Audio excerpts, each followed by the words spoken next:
Hello everyone, so I'm back at the Irving Park, and as you know, I'm just going to do a quick flip here. Just before I keep on going, and in case I forgot to put in my microphone filter, which helps with the air, or the wind I should say. So if you hear some kind of like a blowing on the mic kind of thing, it's because of that. I'll edit it out as we go. Alright, so here we are again. For those that are familiar with this park, right at the entrance, over here is where the road is. And here's one of the trails. So yeah, I apologize for having forgotten pop filter kind of thing for people that are technical with these recording devices. These filters help with the wind and also helps with the P's when you say peh, peh. But anyways, it's not of your concern. You're just here to listen to a guy talk. And what is he going to talk about today? Well, I want to talk about something that's serious today. Not that the other stuff that I talk about is not serious. I want to talk about the digital ID, as we're starting to hear more and more about it, and it looks like the UK, the United Kingdom, is going to be the first area to start with this digital ID. And this is another one of these conspiracy theories that people laughed at that is coming to fruition. So again, if you don't have any conspiracy theorist friends I should say, get you some because they are crystal balls into the future.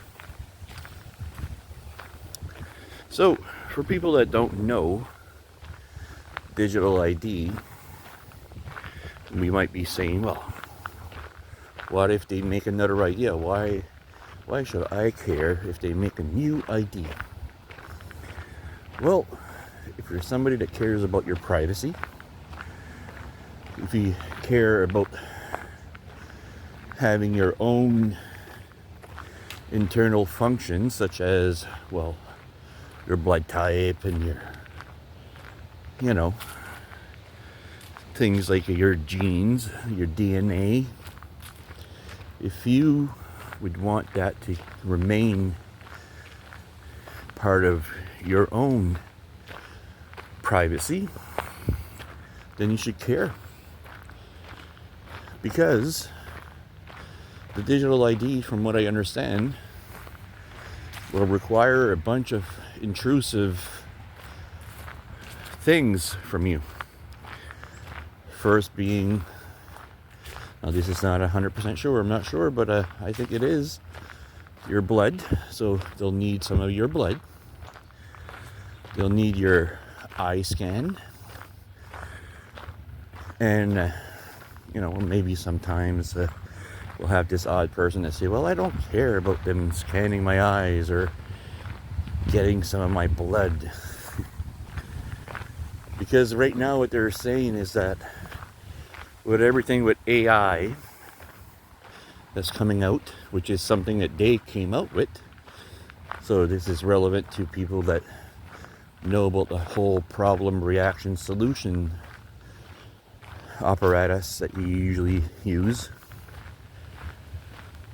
This is something that they created so they could be able to justify in having sample of your blood, your eye scan, and fingerprints.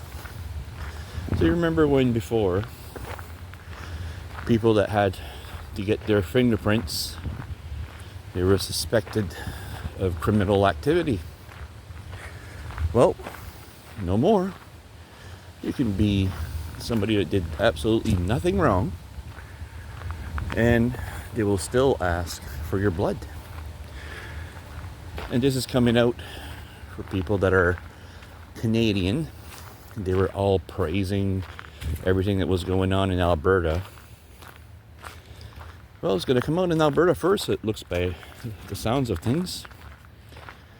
So you might want to reconsider, if you're somebody that cares about your freedom and your independence, to say, no, I'm not going to Alberta now because of this exact reason.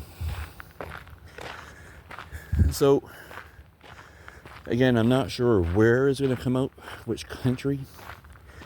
The UK, Europe, Australia, maybe it'll be Canada and Alberta, as I just said. And I don't know where the testing grounds are going to be for that.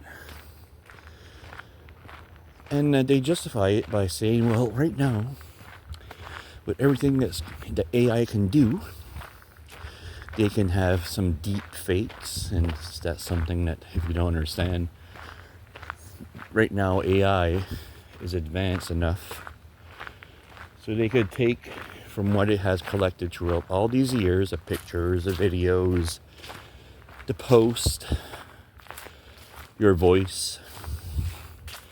They could take all these things and they could create a video where they could make you appear to say any sorts of things that you have never ever said. So they could basically make you confess to a crime that you did not commit. Deep fakes could make you get canceled because, well, they could create a video of you, well, a fake you, that is just ranting and raving about things racist and stuff like that. So they could do all of that. And they say now, like, in order to protect yourself from this digital content that AI can create, and just, I want to reiterate that it's AI that they have created. Okay? So they created this problem so that now you will be forced to comply if you want to be able to go on the internet, and if you want to be able to keep on having the license, if you want to be able to fly. I imagine it'll be connected with the medical, so our Canadians, Medicare, and you have your social insurance. So they somehow don't have enough means of identification, right? People that have passports, they would have your passport, they would have your license, your Medicare, your social, your birth certificate, and obviously any other card that you have, if you're a Costco member. So now it's not enough. These IDs are not enough. They want more. Right? And once they get this more, who knows what they're gonna start saying that you need now. It might force you to go in every couple of months, 3 or 4 months,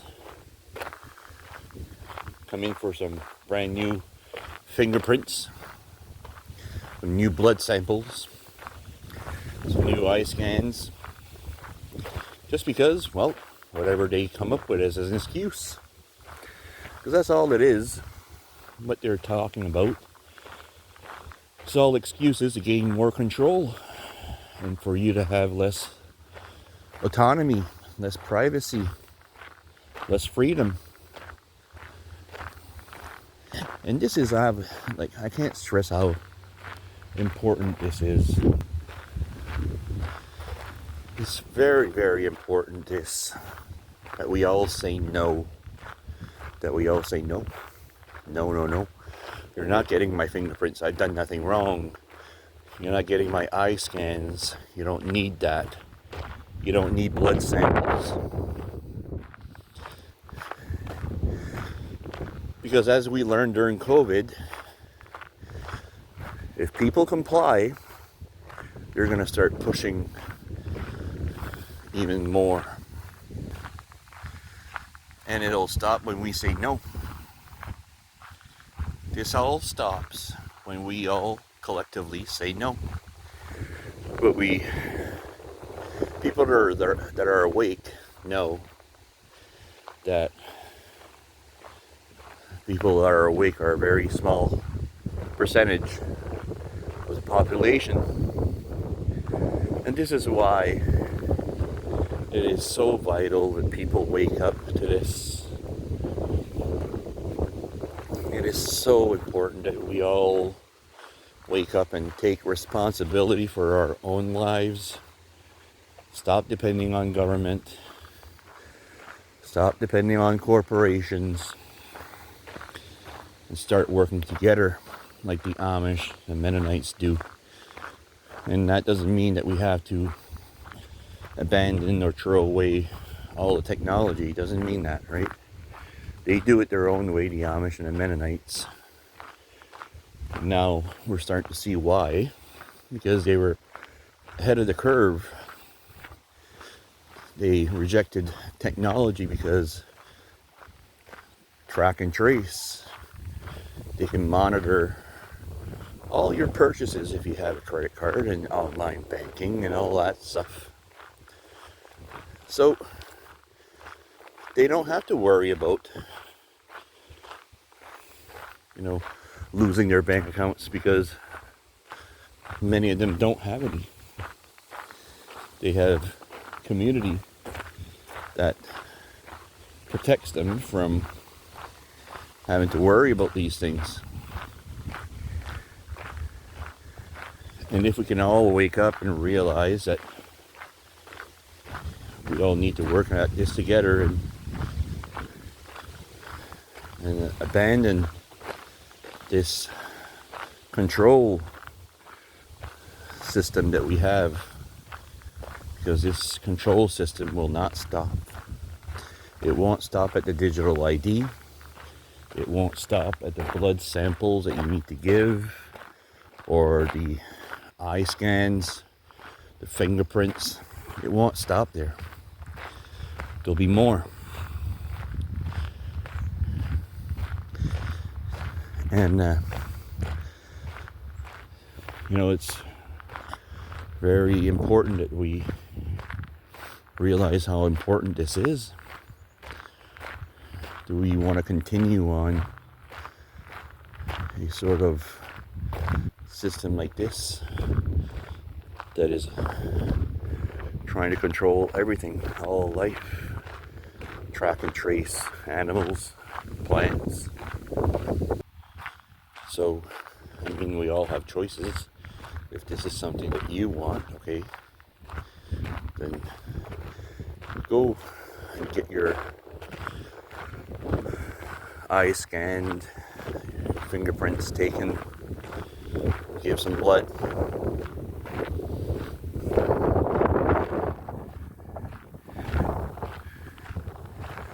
But if you do care about freedom, you will have to care enough to say no. Because this digital ID is against your freedom. And there is no, if you understand this, there is no way to get out of it. There is no way that you can have both things coexist.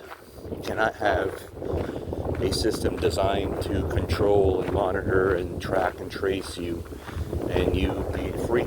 These are they're like the opposite scale.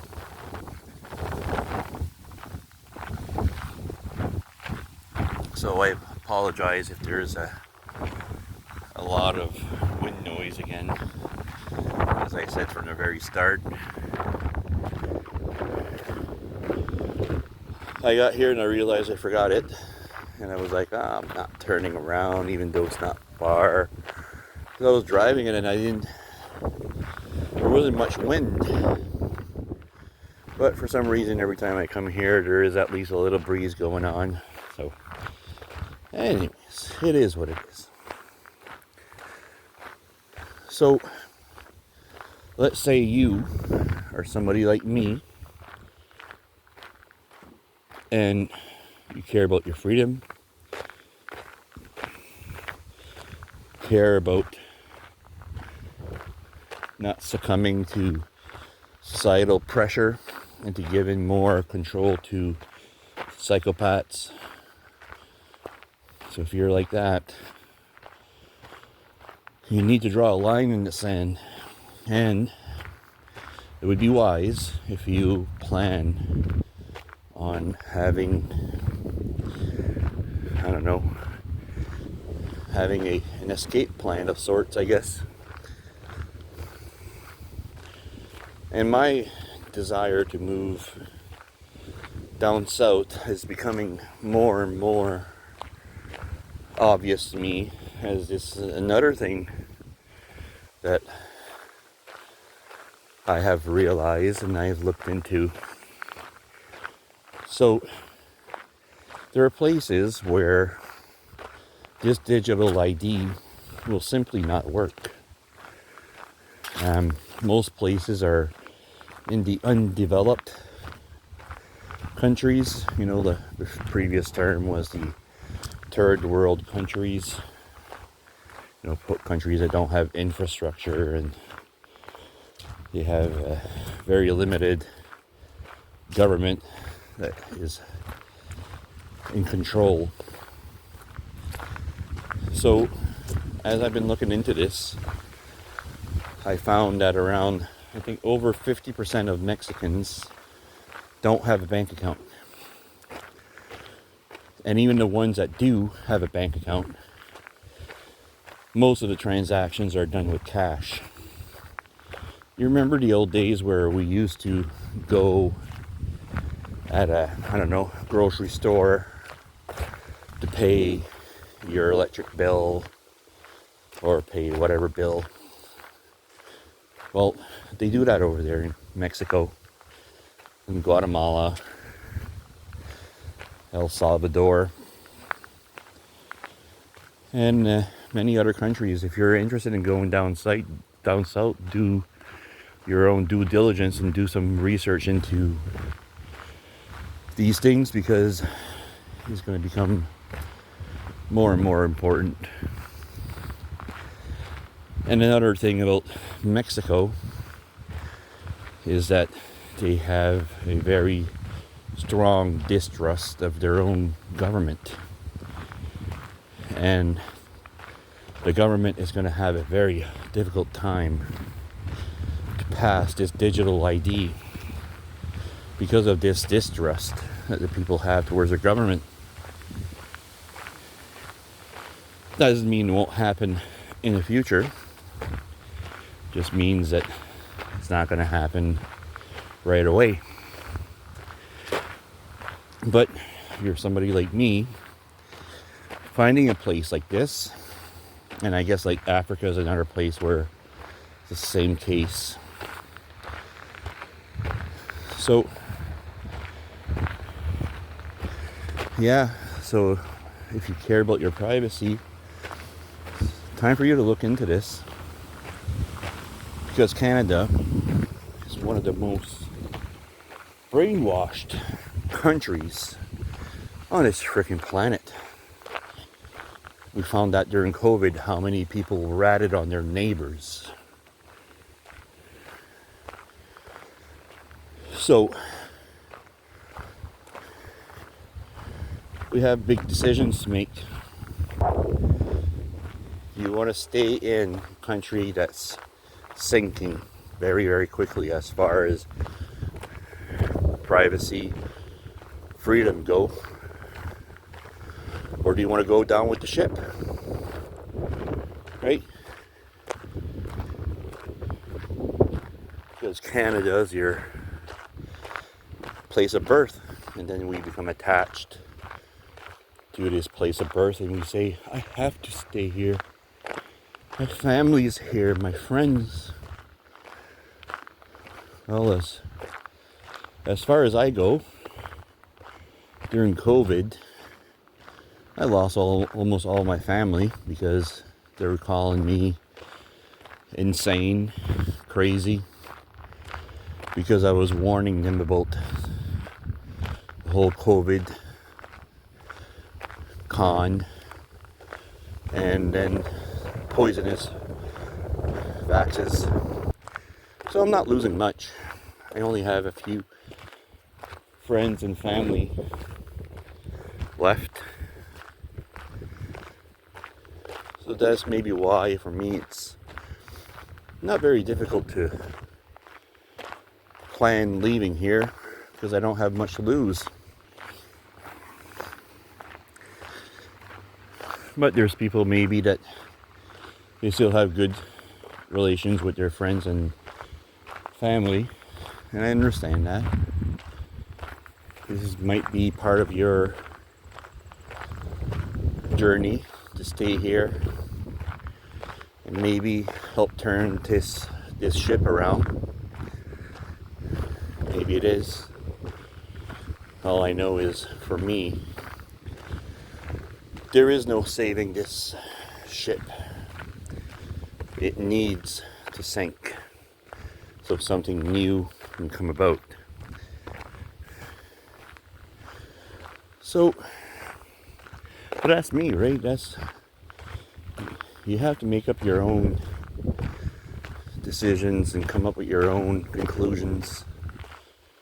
See if it's something that is aligned with you or not.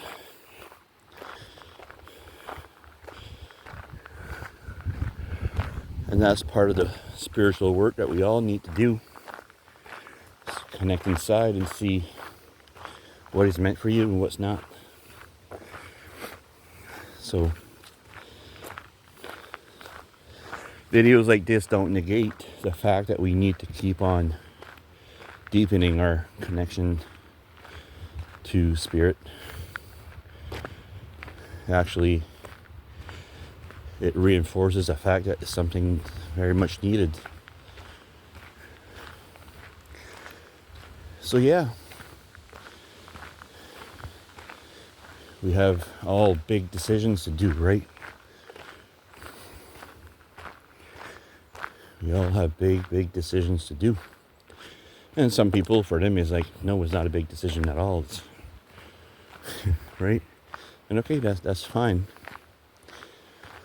So, yeah. At the end, all of this, it's for our own spiritual growth.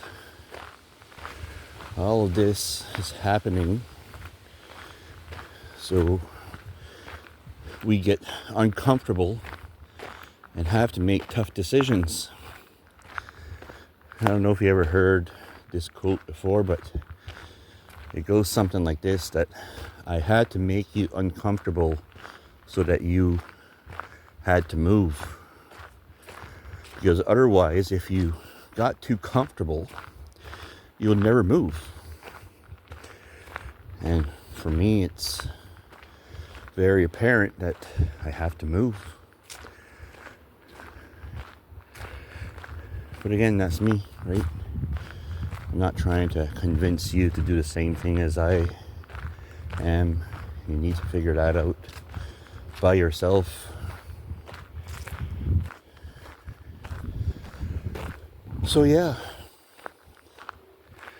these things are coming in, whether we like it or not, and we can say, oh Marcel, you're putting fear into me because of the digital ID and everything you said about the digital ID.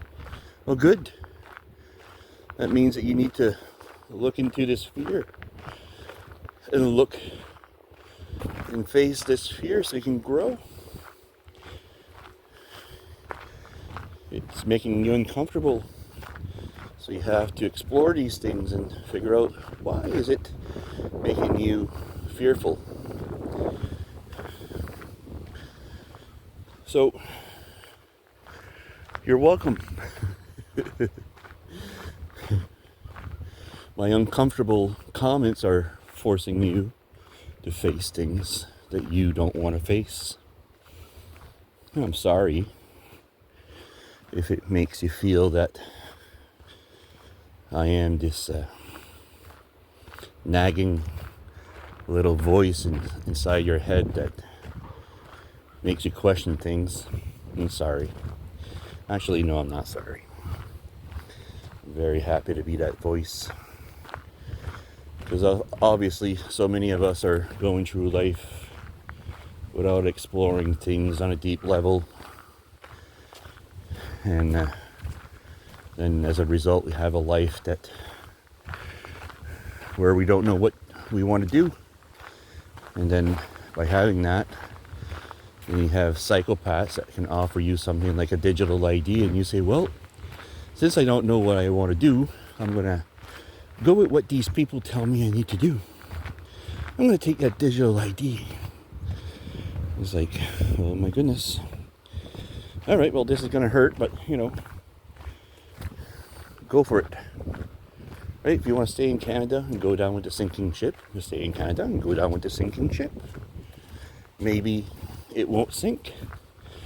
Maybe people will wake up in time. And although I would like to say that is happening, I simply don't see that. We're very, very far from collectively waking up. We would need to have the people that are awake double. So right now I estimate that we have around 10 to 15% of the population that's waking up now. We would need close to 30 to really start putting some brakes on their plans. But everything happens in divine order, right? And if it's not the time, it's not the time. We can't force anyone to wake up. We can't force anyone to see what we see. And yeah. So as you see, we're back at the start. And it's been less than 30 minutes, which is good. I didn't even try to go fast. Oh, that's good. So yeah, I'm gonna say I love you all. I'm hoping that you start seeing things clearly. I'm hoping you start being more aware, being the captain of your own ship, and realize that the ship of Canada is not your ship. It is not. So, again, I love you all. I'm wishing you all the best. And see you next time.